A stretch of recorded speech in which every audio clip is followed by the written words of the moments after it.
लालच क्यों नहीं करना चाहिए। महिमा जी ने बनावटी अपनापन ओढ़ते हुए मीठी आवाज में कहा, बहू सुना है इस बार तेरे गांव में फसल बहुत अच्छी हुई है। अपने माँ बाप से कहना अनाज बेचकर जो पैसे मिले उनमें से आधा हिस्सा तुझे भी चाहिए। आखिर तू भी तो उनकी बेटी है। कमरे में एक पल को सन्नाटा छा गया। गौरी की आंखें फैल गईं, दिल जैसे एक पल को रुक गया। उसे यकीन ही नहीं हुआ कि उसकी सास उसके मायके की मेहनत पर नजर रख रही है। लेकिन अगले ही पल उसने खुद को संभाला, सिर झुका लिया और कुछ नहीं बोली। महिमा जी और नंदिता उसकी चुप्पी को अपनी जीत समझकर मुस्कुराई। उन्हें लगा सीधी है दब जाएगी। उन्हें क्या पता था तूफान हमेशा शांति के बाद आता है। अगली सुबह 6 बजे गौरी ने बड़े शांत स्वर में कहा, मम्मी जी, दीदी आप दोनों अपना सामान पैक कर लीजिए, 1 घंटे बाद ट्रेन है। दोनों हक्की बक्की रह गई। कहाँ जाना है? महिमा जी ने घबरा कर पूछा। गौरी मुस्कुराई, मेरे गांव। आपको खेती का हिस्सा चाहिए ना, तो चलिए वहीं से ले लीजिए। दोनों माँ बेटी की आंखों में लालच चमक उठा। उन्हें लगा आज तो किस्मत खुल गई। गांव का सच। गांव पहुंचते ही गौरी उन्हें सीधे खेतों में ले गई। चारों तरफ सुनहरी फसल लहरा रही थी। महिमा जी ने फसल को देखा, फिर एक दूसरे को। चेहरे पर लालच साफ था। तभी गौरी ने पास रखी हंसिया उठाई और उनकी ओर बढ़ा दी। लीजिए मम्मी जी, दीदी, अनाज काटना शुरू कर दीजिए। दोनों पीछे हट गईं। छी, हम ये सब करेंगे, नंदिता ने नाक सिकोड़ते हुए कहा।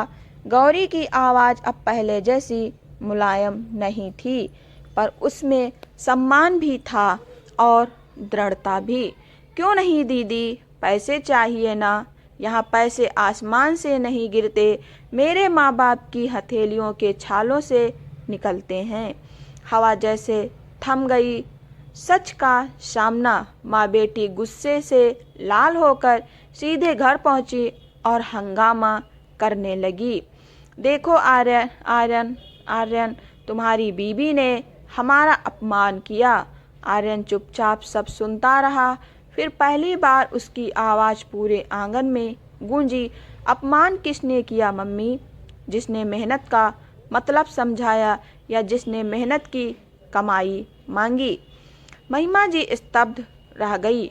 आर्यन आगे बोला, किसी के माँ बाप की मेहनत मांगना गलत है और आज मुझे गर्व है कि मेरी पत्नी ने स्वाभिमान से जवाब दिया।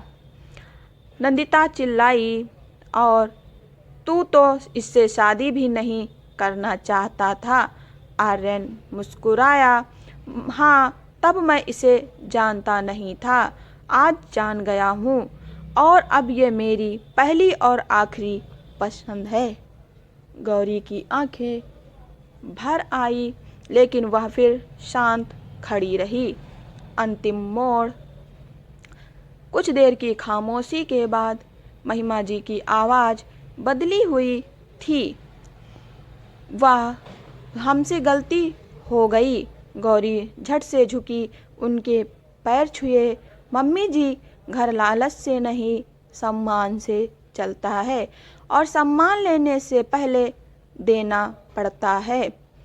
उस दिन पहली बार महिमा जी को समझ आया, सीधापन कमजोरी नहीं होता और गांव की लड़की सिर्फ घूंघट नहीं, हिम्मत और आत्मसम्मान भी साथ लाती है। कहानी का संदेश, सादगी मूर्खता नहीं होती, स्वाभिमान से दिया गया जवाब सबसे बड़ी जीत है और जो बहू सम्मान देती है वो सम्मान लेना